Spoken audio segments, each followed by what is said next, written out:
Good day to you, my fellow Ender Skeletons. I'm Kenetor and welcome back for another Starbase progress report. We're on week 17 of 2021, and if you're new here, I bring you the latest news and updates of everything Starbase every Monday. So make sure you subscribe and hit the bell so you never miss out. Plus it really helps out the channel.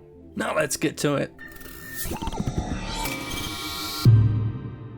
What a week of reveals it's been. We now have an exact date for the early access launch of Starbase, and that is the 17th of June this year. Frozen Byte has also dropped the roadmap for the rest of the year. If you haven't seen it yet, I did a full rundown of this in a new video, link in the top right and in the description. We were also blown away by the new capital ships video they dropped. This, however, did not answer all the questions like Larry said it would. It in fact did quite the opposite, causing so many questions and comments on Discord. So much so, I feel like I need to run through these cap ships in a separate video, as many people have either missed some information or got the wrong idea about them. On top of this, the devs clarified quite a few points that I think everyone should see, so keep an eye out for this video soon. So what do you guys think about this new roadmap? It certainly got me hyped for the future, with so much stuff coming. As I said in my video, the roadmap is a rough timeline, and our first quote from Larry details this as well. He says the roadmap is semi-accurate, but some things seem to look a bit late since they couldn't fit earlier in the image. This is great news for some of the things that look like they are planned for either just after early access start that might be needed beforehand.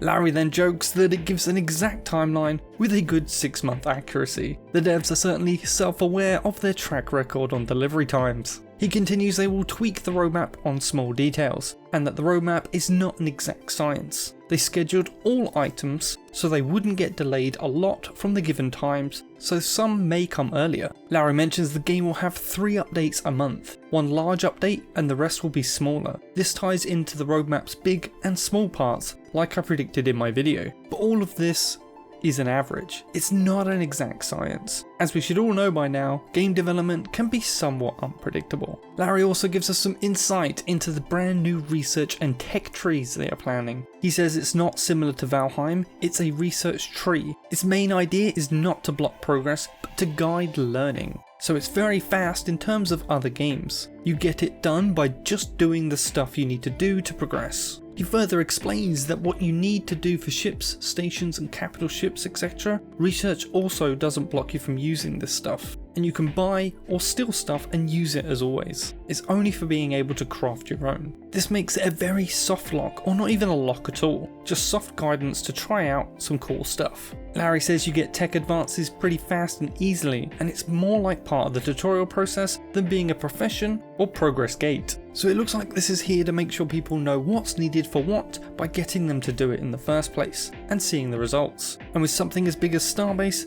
this is a welcome addition to the onboarding structure of the game. I also have some big news on factories and station lots. Larry says the new factory areas are where you build the factory inside, so it's kind of a buildable lot and will replace current lots. Certain factory devices work only inside these areas, and some will work everywhere. And the green box area indicated in the last week's images is the area indicator, and it's mostly ship factory devices that will only work inside these areas. In short, lots will be scrapped and factory areas will replace them. This is a big deal when it comes to stations. There's no word yet on how the grid slots will change to have factory areas instead, as it looks like the factory area is a modular system, while lots are set sizes on a station. I asked Larry what would be happening to lots as player housing and storage, and he replied that it's still coming, but it will be as a separate thing. It's more of a tech and focus overhaul than removing any of the planned fun like units and skyscrapers. And current lots will most likely remain throughout alpha, not getting much fixes since version 2 tech is coming. Now personally, I'm not convinced on this change, as I really like the versatility of lots, that they are what you make them. But without more details on this version 2 change that is being designed, I'd count this as a loss for Starbase, and anyone that wanted to enjoy some customization of structures, or role players wanting to make a custom headquarters. Our last quote, however, is a big win in terms of future potential, as Larry comments on Starbase performance and that the game is not that demanding, with Joel chiming in that VR is a long-term future feature, which is planned as a would be cool and they would like to do it, but not promised feature. Given the first-person nature of everything in Starbase, a lot of it would lend itself to a VR experience, and given there will be a few years before the game is out of early access, mid to high-end gaming computers may well have enough juice to run it well in VR by then. Let me know in the comments if you would love to play Starbase in VR. Now don't go anywhere and let's dive into the progress report. The main design features worked on this week were mining backpack progress bar indicating slot capacity should now be relative to the slot max capacity. Large generator design, assets and configurations have now been finished. Electricity per second upkeep has been added on the autocannon, laser cannon and plasma cannon, and this is similar to the rail cannon upkeep. Missiles have now been tested with safety settings and they now work as intended. Our station design updates this week are Moon City ship spawn terminals that were inside the landing platform's floor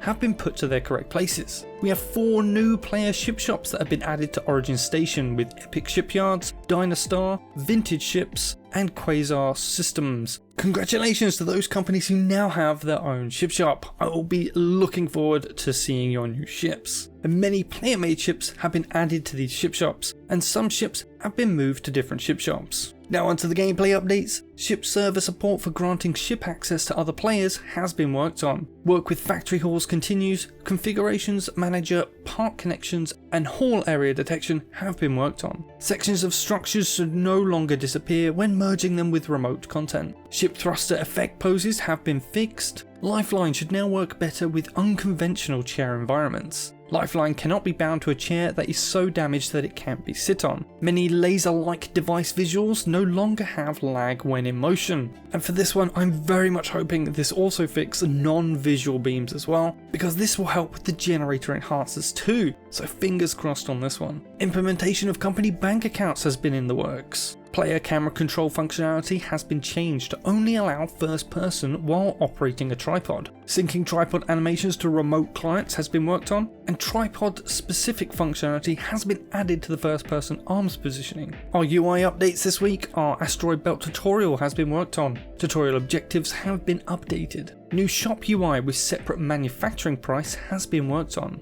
Work on easy build mode continues. New snapping feature has been worked on. Work on asteroid tutorial continues. Implementation of second set of objectives has started, and ship UI has been worked on. Ownership and access checking has been improved. Audio returns this week with music playback system for music devices has been worked on. This must be for the new Mark II audio device that has been nicknamed the Jukebox. I can't wait to see what this brings. And new for designers is station utility pipe configuration implementation has been worked on, and added thruster auto naming feature to the game has been worked on. In animation we have tripod draw holster animations have been worked on, and weapon and tool poses have been adjusted for tools that are held in the back slot of the inventory. We have just one station art update this week with Ship Design Workshop holograms have been updated. And lastly, other updates this week are large generator LODs have been updated for the assets. Large machinery tint masks have been added to the exorium tank and large generator. Tint masks have been updated to the LODs. Ammo canisters for the paint tool and decal tool have been added as separate assets. Art for the cursor hover highlights in the Spaceship Designer toolbox and toolbar icons have been created. Cable and pipe duct inventory icons have been created as well. Station permission icons have been created for the following: safe zone access, ship registration permission, auto build permission, permission for building ready built parts, and freeform building permission. Spaceship registration deed model and textures have been created. This is another thing that we've not heard about before. A registration deed is certainly something you're going to need if you want to trade your ship, so you can prove that you are the owner. Further adjustments have been made to the tripod autocannon VFX. New plasma thruster damage effect has been created. Work on missile and torpedo thruster VFX continues, and updates and optimizations have been made for the plasma rifle hit and reload VFX. Today's feature video, we finally have something noteworthy from Frozenbyte here. This video is showing the new tripod autocannon in a working state, and it shows not only the first person view, but also how it looks watching an Endo use it too. This is looking pretty close to being a usable version that may hit closed alpha soon. Still no word on how it hooks into ships' power grids, or even if it needs to, but expect to see these on ships in the not too distant future. Don't forget, if you do get into closed alpha, already are, be sure to send any funny or awesome clips and recordings my way for a chance to be featured on the channel. Feel free to contact me via Discord or come jump on my Discord server, which is also home to my faction, the K-bots, should you be looking for one to join. As always, please smash that like button, share this video with your friends and faction, leave a comment with any questions you want answers to, and I'll see you in the next one. Kenetor, out.